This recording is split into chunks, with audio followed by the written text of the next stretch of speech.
তো আমাদের খিচুড়ি একদম কমপ্লিট হয়ে গেছে। এবারে তোমাদেরকে দেখাই বৃষ্টির দিনে গরম গরম খিচুড়ি। কে খেতে ভালোবাসো অবশ্যই কমেন্ট করে জানিও।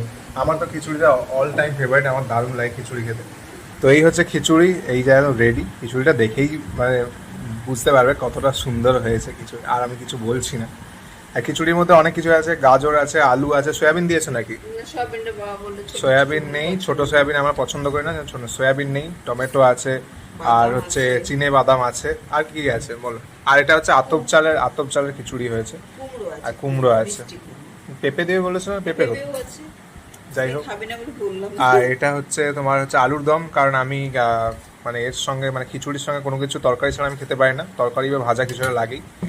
আর এই যে তিন রকমের থালার রহস্যটা বলে দিই, সেটা হচ্ছে আমাদের যে যেটাতে খেতে কমফোর্টেবল সেই জন্য সে সেটাতেই খায়। ওটা মায়ের ফেভারিট থালা, যেটা মা ওটাতেই খায়। এটা বাবার ফেভারিট থালা, বাবা খায়। আমার এটাতেই ডিনার সেটটাই ঠিক আছে, সেই জন্য তিনজনের তিন রকম